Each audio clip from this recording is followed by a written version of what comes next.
Global Typhoon, Chairman TV. Weather update. Helping homeless people. Please subscribe.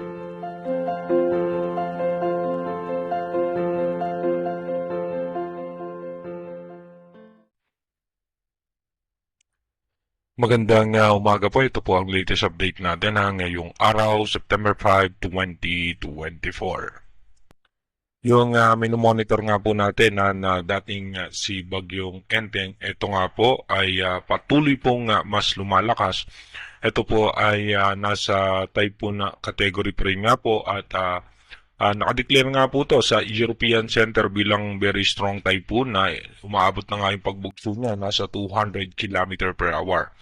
Yung kanyang extension ng kaulapan ay umaabot pa rin po yan dito nga sa may Cordillera, sa may Cagayan Valley, Ilocos Norte at Ilocos Sur. Kaya iba yung pag-iingat pa rin nga po sa ating mga kababayan dahil posible pa rin po tayo makaranas ng pag-ulan. Habang yung habagat naman o yung southwest monsoon, patuloy pong apektado po niyan ang Pangasinan, Zambales, Bataan, Occidental Mindoro, Metro Manila, La Union, Cavite, Batangas, Rizal, Laguna, Occidental Mindoro, Northern Palawan, at natitirang bahagi ng Central Luzon. Kasama pa rin po ang Quezon, Marinduque, and Romblon. At natitirang bahagi ng ating bansa, asahan naman natin yung localized thunderstorm. Yung low pressure area naman po na minomonitor natin na nasa labas ng Philippine Area of Responsibility. Ito po ayon po sa nilabas ng European Center, no.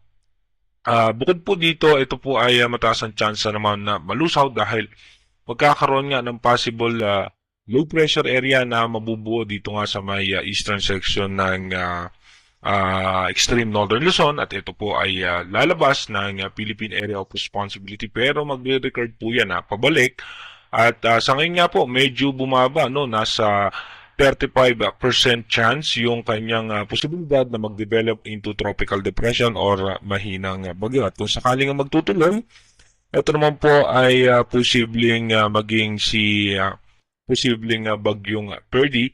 Pero kung siya nga po, no, kasi mataas din po ang kanyang posibilidad na hindi magtuloy as low pressure area lamang po siya ulit na babalik sa ating Philippine Area of Responsibility. Pero meron po tayong isang posibleng malakas na bagyo, no, na mabubuo sa may labas ng ating Philippine Area of Responsibility sa may parte pa po yan ng Pacific Ocean, sa may baba po yan ng Guam. At ito po ay posibleng nasa labas pa lang ng bansa ay magiging isang bagyo na at habang pumapasok nga po sa ating power line, ito nga po ay mataas ang tsansa sa ngayon na umabot po ito hanggang super typhoon category. Pero again inuulit natin since malayo nga po yung ating advanced forecast, yung ating advanced weather forecast is advanced prediction po lamang yan. Malaki pa rin po ang tsansa na magbago po yan. Kaya dumako na nga po tayo sa ating advanced weather forecast.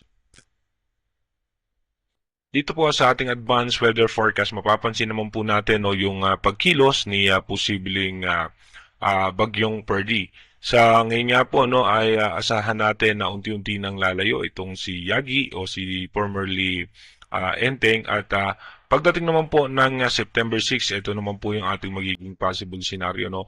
Tuloy pa rin nga po yung low pressure area sa labas ng ating Philippine Area of Responsibility pero may mabubuo nga po dito sa loob ng ating PAR at malulusaw po yung nakikita natin ngayon sa labas ng ating bansa.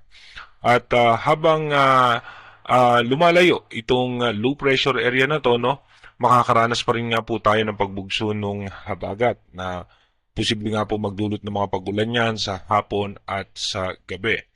At kung mapapansin nga po natin, ito nga po nga sama ng panahon ay ito po ay aangat bahagya sa may parte ng Japan pero ito po yung magre-recurve pabalik, no, at papasok ulit sa ating Philippine Area of Responsibility. At ito nga po ay kapag pumasok muli, posibleng lalabas din po kagad yan patungo nga po ng Taiwan. At habang ito na nga po yung isa pang bagyo, no, na ating imo-monitor, kung mapapansin nga natin by September 11, expected natin lalapit na po yan sa ating PAR at bilang isang bagyo. Ito po ay nasa tropical storm category na as of now. sa ating advanced weather forecast by September 11 ng alas 8 ng umaga. Pagdating naman po ng September 12, nakapasok na po yan ng Philippine Area of Responsibility bilang isang malakas na bagyo. Kung mapapansin nga po natin, dito ay malawak yung kanyang diametro. Halos sakop po niyan ang Central Luzon hanggang sa dulo po yan o lagpas pa ng Mindanao. Pagdating po ng September 13 ng alas 8 ng umaga, ito po ay nasa eastern section ng Bicol region or ng Sorsogon. At ito nga po ay kung mapapansin natin ay nasa very strong typhoon category na po siya rito by September 13. Ito po yung magiging possible scenario na inilabas ng European Center, no? Ang kanyang posibleng magiging senaryo kung sakali nga po magtutuloy siya, posible po yan dumaan muli dito sa may parte ng extreme northern Luzon o bumaba or mas mataas nga po ang chance niya ngayon, no? Nasa 65% chance o 60 to 70% chance yung aangat po yan, no? Aangat po yan patungo dito sa karagatan ng Japan at posible po yang bumalik, no, patungo naman po sa parte ng Taiwan or ng China.